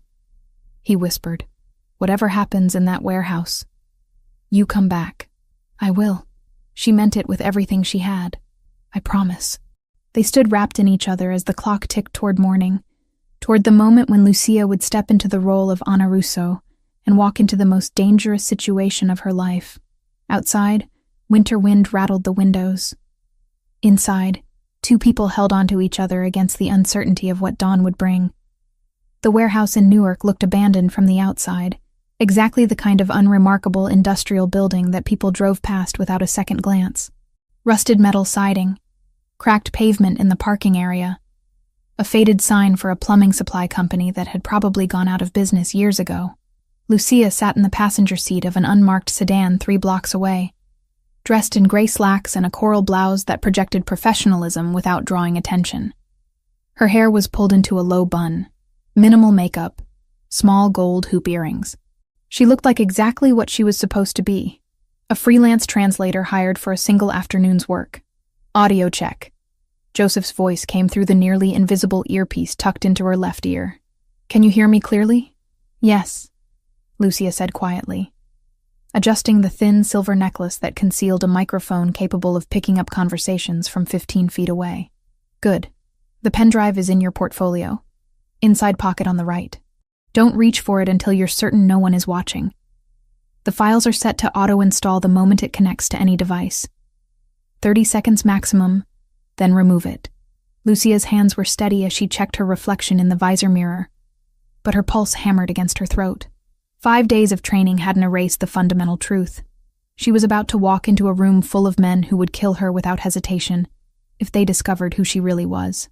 Extract team is positioned at 3 points around the building, Joseph continued. Alexander is monitoring everything from the command vehicle 2 blocks north.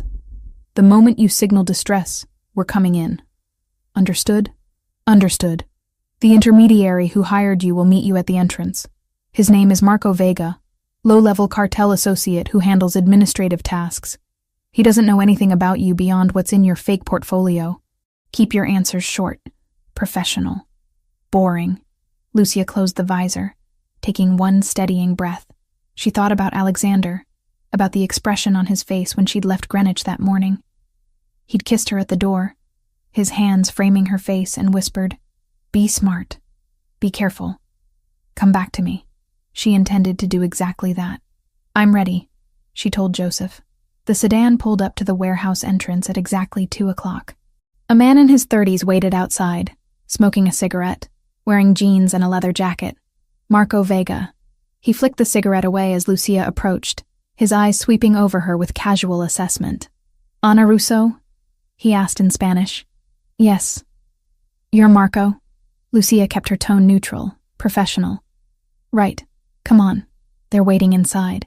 He held the door open, revealing a dim corridor that smelled of concrete and old machinery. "You speak Colombian Spanish, yeah? Not Mexican?" "I'm fluent in both dialects. My references should have specified that." Lucia followed him down the corridor, portfolio held against her chest. The building looked abandoned from outside, but inside revealed recent activity. New locks on doors, security cameras in corners, the faint hum of a generator providing power. Whatever. Just make sure the translation is accurate. These guys are paranoid about misunderstandings. Marco led her through a second door, into what had once been a loading area, now converted into a makeshift conference space. A table sat in the center, surrounded by folding chairs. Harsh fluorescent lights hung from chains, casting everything in stark white illumination. 4 men already occupied the room. 3 stood together near the far wall, clearly the Colombian delegation based on their posture and the way they watched everything with alert calculation. The 4th sat at the head of the table, a man in his 50s with graying hair and the kind of stillness that suggested violence held carefully in check. The cartel leader. Lucia recognized him from the surveillance photos Alexander's people had compiled. "This is the translator," Marco announced. "Ana Russo, from the agency." The leader's eyes found Lucia, assessing her thoroughly. "You come recommended?" "I've worked for several businesses in the area," Lucia replied in Spanish, keeping her voice steady. "My references are available if you'd like to verify." "That won't be necessary. We're on a tight schedule." He gestured to a chair positioned between the 2 groups. "Sit there. You translate everything exactly as it said. Nothing added, nothing omitted. We clear?" "Completely clear." Lucia took the indicated seat, setting her portfolio on the table in front of her. The pen drive felt like it weighed 1,000 pounds inside the inner pocket. One of the Colombians stepped forward, extending his hand. "Rafael Cortez. I represent suppliers from Medellin. These are my associates, Diego and Luis." Lucia shook his hand, noting the firmness of his grip, the expensive watch on his wrist, the tailored fit of his suit. This was someone high in the organization, not a middleman. "Shall we begin?" Rafael asked in Colombian Spanish, his accent pure paisa. For the next 40 minutes, Lucia translated negotiations that made her skin crawl. Cocaine shipments measured in tons, distribution networks spanning from Baltimore to Boston, payment structures involving millions of dollars. She kept her face neutral, her voice professional, converting their words with mechanical precision. The cartel leader, whose name she learned was Hector Salazar, reviewed documents spread across the table. Rafael had brought samples, small packages wrapped in plastic that sat beside his briefcase like everyday business materials. "The quality is verified?" Hector asked. 94% pure. Our processing facilities use the newest techniques, minimal cutting, maximum profit margin for distribution. Rafael's smile was all business. "Your people will appreciate the consistency," Lucia translated, her mind tracking everything. The confession to drug trafficking, the admission of international smuggling, the detailed discussion of distribution networks. Every word was being recorded, every admission captured by the microphone hidden in her necklace. We should discuss payment terms, Hector said, pulling a laptop from a bag beneath the table. I have our financial projections for the next quarter, showing how we'll structure the buyback. He opened the laptop, fingers moving over the keyboard. This was the moment. The opportunity Joseph had described. I need to use the restroom, one of the Colombians, Diego, announced suddenly. Down the hall, second door. Marco directed from his position near the entrance. Diego left. Rafael and Luis continued discussing logistics with Hector, their attention focused on the laptop screen showing spreadsheets and financial data. Lucia shifted slightly in her chair, reaching into her portfolio as if retrieving a notepad. Her fingers found the pen drive, a small rectangular device no bigger than her thumb. She kept it palmed in her left hand, waiting. The conversation continued around her. Numbers and percentages and distribution percentages. Rafael leaned closer to the laptop to examine figures, blocking Hector's view for a critical few seconds. Lucia dropped her pen deliberately, letting it roll toward the edge of the table. Excuse me, she murmured, bending to retrieve it. In the motion, her left hand moved beneath the table edge, finding the laptop's USB port by feel. The pen drive slid in smoothly, a barely audible click as it connected. She straightened, pen retrieved, heart hammering so violently she was certain everyone could hear it. The laptop screen flickered for just a moment, the files installing in the background, while the spreadsheet remained visible. 20 seconds. 30. The progress indicator Joseph had described would be nearly invisible on the screen's edge. These projections assume stable supply, Rafael was saying. Any disruption in production affects our ability to deliver. Our supply chain is reliable, Hector insisted. We've maintained consistency for 18 months. 45 seconds. Lucia forced herself to breathe normally, to maintain her neutral translator expression. Diego returned from the restroom, resuming his position with the other Colombians. The pen drive had to come out. If they noticed it, if anyone looked at the right moment, the entire operation collapsed. Lucia cleared her throat softly. Excuse me. I need to mark the contract sections for translation. May I? She gestured toward the papers on the table, closer to the laptop. Go ahead, Hector said, without looking up. She leaned forward, her left hand disappearing beneath the table again. The pen drive slid free, back into her palm, then into her pocket in a single smooth motion. Her training had emphasized economy of movement, nothing that would draw attention. The files were installed. The modified financial records showing systematic theft from the Colombian suppliers now resided on Hector's laptop, backdated to appear 6 months old, carefully crafted to suggest diversion of funds that Rafael's organization should have received. Let's review the payment schedule one more time, Rafael said, pulling his own tablet from his briefcase. I want to confirm our numbers match yours. Hector pulled up a different spreadsheet. Rafael and his associates studied their tablet, comparing figures. Lucia watched the moment unfold with growing dread and anticipation. The numbers wouldn't match. Couldn't match. Because the files on Hector's laptop now showed significantly different payment amounts than what Rafael's records contained. Wait, Rafael's voice sharpened. This shows $3.2 million for the September shipment. Our records indicate $3.8 million. That's incorrect, Hector said, frowning at his screen. We paid exactly what was invoiced. Show me the transfer documentation. Hector opened another folder on his laptop, clicking through files. With each screen, the discrepancies became more apparent. Payments that didn't match invoices. Transfers showing amounts different from what the Colombians had recorded.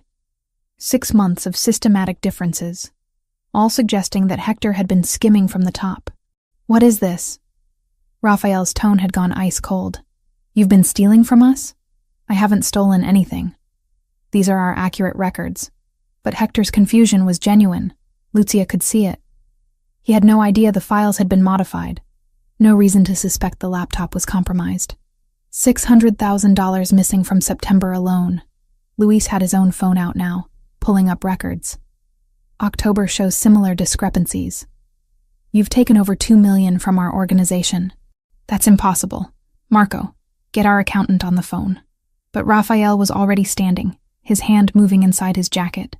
We don't negotiate with thieves, Diego and Luis stood as well, their movements synchronized, hands also moving toward concealed weapons. Marco had gone pale near the door, clearly realizing this business meeting was spiraling into something lethal. "You need to calm down," Hector said, his voice dropping into dangerous territory. "Whatever your records show, they're wrong. We can verify everything through our banks. Your doctored records mean nothing." Raphael's hand emerged holding a gun, the metal gleaming under the fluorescent lights. "You thought we wouldn't notice? That we'd just keep supplying while you robbed us?" Hector's chair scraped backward. His own weapon appeared from somewhere beneath the table, pointing directly at Raphael. "Put the gun down, now. Not until you explain where our money went." Lucia's hands moved to the edge of the table, tapping out the emergency pattern Joseph had drilled into her. 3 quick taps, pause, 2 taps, pause, 3 more. The signal transmitted through the microphone, reaching the extraction team positioned around the building. The situation exploded in the next second. Raphael fired, the shot deafening in the enclosed space. Hector dove sideways, returning fire. Diego and Luis had their weapons out, shooting at Marco, who'd pulled his own gun. The warehouse filled with the sharp crack of gunfire, the smell of cordite, shouting in Spanish and English. Lucia threw herself under the table, crawling toward the wall. Her training kicked in. Move, create distance, stay low, don't be a target. Bullets struck metal and concrete, ricocheting with terrifying whines. Glass shattered somewhere. Doors burst open with explosive force. New voices shouted commands in English. "Federal agents, drop your weapons. Hands where we can see them." Alexander's extraction team came through a side entrance simultaneously. Armed men in tactical gear moving with military precision. The combination of FBI agents and Alexander's people filled the warehouse, surrounding the combatants from multiple angles. Hector tried to run, making it 3 steps before Joseph tackled him, driving him face first into the concrete floor. Raphael and his associates were on their knees within seconds, FBI agents securing their hands with zip ties while reading them their rights. Lucia stayed under the table, arms wrapped around her head, until she heard Joseph's voice. "Clear. Get her out." Hands pulled her gently from beneath the table, Joseph's face appearing in her field of vision. "You hurt?" "No. I don't think so." Her voice came out shaky, her ears still ringing from the gunfire. "Good. Let's move. We need you away from here before anyone starts asking questions the FBI can't answer." He guided her through the chaos, past federal agents processing the scene, past the Colombians being read their rights, past Hector Salazar cursing in Spanish as evidence bags were filled with the cocaine samples and documents scattered across the table. The unmarked sedan was running, door already open. Lucia collapsed into the back seat, adrenaline draining away and leaving her trembling. The driver pulled away from the warehouse immediately, taking side streets away from the growing cluster of law enforcement vehicles converging on the location. 2 blocks away, the sedan stopped beside a black SUV. The door opened and Alexander was there, reaching for her, pulling her out and into his arms in one motion. Lucia buried her face against his chest, finally allowing herself to shake. "You're okay," he murmured against her hair. "You're safe. I've got you." "It worked," she managed. "The files. The Colombians saw them. Everything worked." "I know. We heard everything." He pulled back just enough to check her face, her arms, verifying she was truly unharmed. "You did exactly what you were supposed to do. The FBI has everything they need. You coordinated with them? 3 days ago. I provided copies of all our intelligence, the intercepted communications, financial documents connecting Hector to the trafficking operations. They've been investigating Sinaloa for months, but couldn't make arrests stick without concrete evidence and testimony from witnesses not connected to either organization." His hands framed her face. "You gave them exactly that. The recordings from today, combined with the physical evidence at the scene, the weapons charges, the cocaine possession.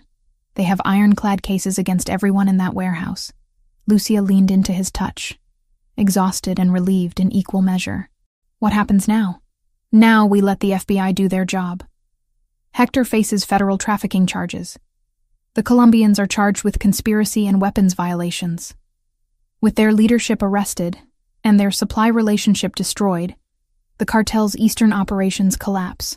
No money, no product, no organization to come after you. Are you sure? Joseph's people have been monitoring their communications all day. The moment news of the arrests hit, the cartel started pulling resources back west. They're cutting losses, not mounting rescue operations.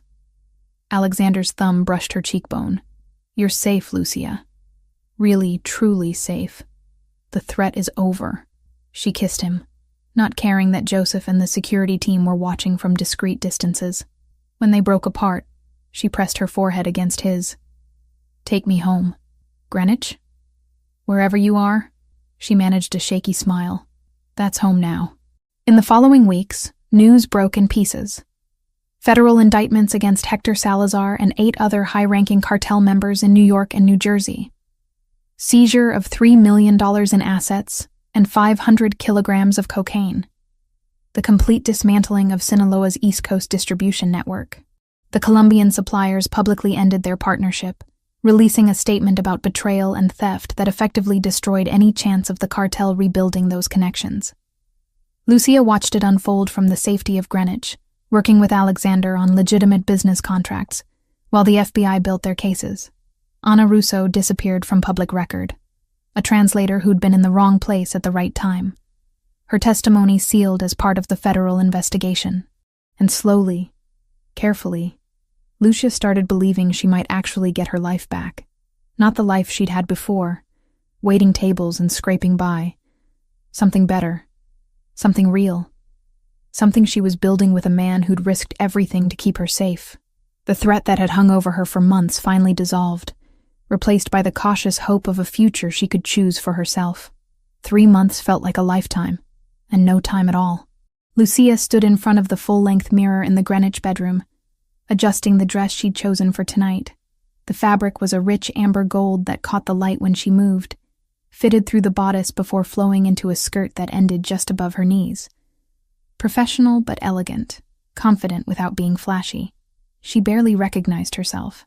Not just the dress, or the way her hair had been styled in soft waves instead of her usual practical ponytail, but the expression on her face. The woman looking back at her stood differently, carried herself with a certainty that hadn't existed 4 months ago. You look beautiful. Alexander appeared in the doorway, already dressed in a navy suit that fit him like it had been made specifically for tonight. Which it probably had been. I look terrified. Lucia corrected, turning away from the mirror. This is a huge event, and I keep thinking about everything that could go wrong. Nothing will go wrong. You've planned every detail for weeks. The Sicilian producers are flying in specifically because they trust you. The buyers are excited about the product line. This is your success, Lucia. Own it. She crossed to where he stood, reaching up to adjust his tie, even though it was already perfect. Our success. This only happened because you gave me the opportunity. I gave you the position. You earned everything else. His hand settled at her waist. Director of International Relations at Bellini Import Solutions. A title you negotiated for yourself, with a salary you insisted be market rate, not inflated because we're involved. You've closed deals with 3 countries in 3 months that other people spent years failing to secure. Lucia had insisted on those terms when Alexander first offered her the job. No special treatment, no favors disguised as business opportunities. She wanted to succeed or fail based on her actual abilities, not because the boss was sleeping with her. She'd spent 1 sleepless night listing every obligation that would still be waiting when the danger was gone. Rent, utilities, the debts she'd been juggling since college, then walked into his office determined not to trade fear for dependence.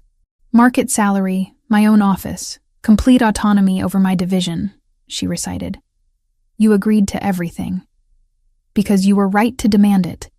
I respect you too much to patronize you with charity disguised as employment. Alexander kissed her forehead. Besides, you've already proven the investment was worth it. The profit margins on the deals you've negotiated are significantly higher than what we had before.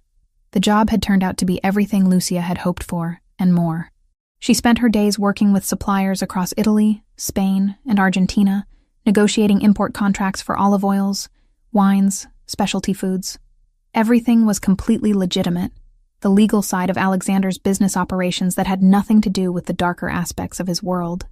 She'd traveled twice to Italy in the past 2 months, meeting with producers, touring facilities, building relationships that went beyond simple business transactions. Her fluency in Italian and understanding of cultural nuances made her invaluable in ways that pure business acumen couldn't replicate. The relationship with Alexander had evolved naturally alongside her professional growth. He spent half his time in Greenwich now, working remotely when possible, making the drive to the city only when absolutely necessary. They'd fallen into rhythms that felt domestic in the best way, cooking together, morning runs through the neighborhood, evenings spent reading in comfortable silence. Lauren visited monthly, always with some excuse about needing to escape Boston, but really just wanting to check on her brother. She and Lucia had become genuine friends, texting throughout the week, planning trips to museums and theater shows when Lauren came to town. "We should go," Alexander said, glancing at his watch. "The car is ready." Before leaving, Lucia made one stop. The cemetery in Queens was quiet on a Thursday evening, most visitors already gone for the day. She found Carmela's headstone easily, a simple gray granite marker engraved with her grandmother's name and dates. Alexander waited near the car, giving her privacy. Lucia knelt beside the grave, running her fingers over the carved letters. "Hi, Nonna," she said quietly. "Grandma," the word that still made her throat tighten. "I know it's been a while since I visited. Things have been complicated." She smiled despite the tears threatening. "You'd be so proud. I'm using everything you taught me, the languages, the cooking, the courage to speak up when it matters. I have a real job now, one where I actually use my brain instead of just my ability to carry plates." She thought about the night at Vittorio, the moment she'd decided to warn Alexander. "I did what you always said. I didn't turn away from someone in danger, even though it was terrifying, and somehow that led to all of this, a life I never imagined I could have." Lucia placed the small bouquet of flowers she'd brought against the headstone. "I met someone. Alexander. He's complicated and dangerous and probably not who you would have chosen for me. But he's good to me, Nonna. He sees me as an equal. Pushes me to be better. Doesn't try to control me even when he's worried. I think you would have liked that about him." The evening breeze rustled through the trees. Lucia stood, brushing grass from her knees. "I'll come back soon, and I'll keep making you proud. I promise." She returned to the car where Alexander waited. He didn't ask what she'd said, just took her hand as they drove toward Manhattan. The event was being held at Vittorio, the same restaurant where everything had begun. Alexander had purchased a partial ownership stake in the business 2 months ago, replacing the previous management with people he trusted. He'd insisted on having the launch there despite Lucia's initial reluctance. "It's poetic," he'd argued. "You saved my life in that building. Now we're launching a new phase of our legitimate business there. Full circle." Of course, he'd also conducted extensive security checks on every employee, every vendor, every person who would be in the building tonight. Nothing was left to chance. The restaurant looked transformed from the last time Lucia had seen it. White lights strung through the dining room, elegant floral arrangements on every table, a string quartet playing soft classical music in the corner. The guest list included importers, distributors, restaurant owners, food critics, people who mattered in New York's culinary world. Lucia stepped out of the car, Alexander's hand steady at her elbow. Several people were already mingling in the entrance area, wine glasses in hand, conversations flowing in multiple languages. A few heads turned as they entered, recognizing Alexander immediately. "Mr. Bellini? Thank you for the invitation." A restaurant owner Lucia had met during negotiations approached, shaking Alexander's hand before turning to her. "And you must be Lucia Grant. I've heard wonderful things about your work. The Tuscan olive oil you sourced is exceptional. Thank you. I'm glad you're pleased with it." Lucia shook his hand, slipping into the professional persona she'd developed over the past months. Confident, knowledgeable, approachable. More introductions followed. Lucia worked the room naturally, switching between English, Italian, and Spanish depending on who she was speaking with. She discussed harvest conditions in Tuscany with one importer, explained the unique qualities of Sicilian wine with another, laughed at stories about difficult negotiations with a third. Across the room, she caught glimpses of Alexander doing the same, charming buyers and critics with the easy authority he wielded so naturally. But his eyes kept finding hers, checking in, making sure she was okay. "Lucia," a familiar voice made her turn. Maria, one of the servers she'd worked alongside 3 years ago, stood there with a tray of appetizers. "Oh my God, it really is you." When they said Lucia Grant was hosting this event, I thought it must be a different person. "Maria," Lucia smiled warmly. "How are you? Still working here? 4 years now. But look at you." Maria's eyes swept over the dress, the confident posture, the way important people were gravitating toward Lucia's conversations. "What happened? Last I heard, you'd left for a family emergency and never came back. Life took some unexpected turns." Lucia accepted a small bruschetta from the tray. "I ended up working in import negotiations. Discovered I had a talent for it." "Working for him?" Maria glanced toward Alexander with obvious curiosity. "Everyone knows he's one of the owners now. I work for Bellini Import Solutions, yes. He gave me an opportunity and I made the most of it." Maria studied her face for a moment, then smiled. "Good for you, seriously. You always seemed like you were capable of more than just serving tables. I'm glad you found something better." After Maria moved on, Lucia made her way to the back terrace, where the evening air provided relief from the crowded dining room. The city lights glittered in every direction, taxis streaming past on the street below, the endless energy of Manhattan pulsing even at this hour. She was standing at the railing when Alexander joined her, 2 glasses of wine in hand. He offered her one without speaking, simply standing beside her as they looked out over the city. "How are you holding up?" he asked after a moment. "Better than I expected. It's strange being back here, seeing people I used to work with. But good strange, I think." She sipped the wine, recognizing it as one of the Piedmont selections she'd negotiated last month. "Did you see the critic from the Times? She was practically gushing about the product quality." "I saw. You've impressed a lot of people tonight, Lucia. People who don't impress easily. We impress them. This is your company, your reputation. Our company now. Our reputation." Alexander turned to face her, setting his wine glass on the railing. "I meant what I said earlier. You've transformed the international division in 3 months. The revenue projections for next quarter are already exceeding what we hope to see by year 2. Because the products are excellent and we're offering competitive pricing. Because you understand people and culture in ways that pure business analysis can't teach."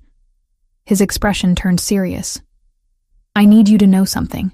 When I offered you this position, I did it because I genuinely needed someone with your skills. Not because we were involved, not as a way to keep you close or safe. You earned this role based on your abilities.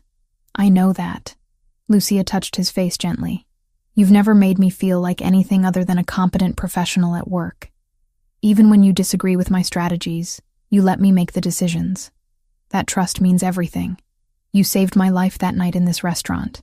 But over these past months, you've done something more important." Alexander's hands found her waist, pulling her closer. "You reminded me that building something real, something legitimate, can be more satisfying than all the power and territory I've fought to control for years. You're building an empire without violence. That's what your sister said she always hoped you'd do.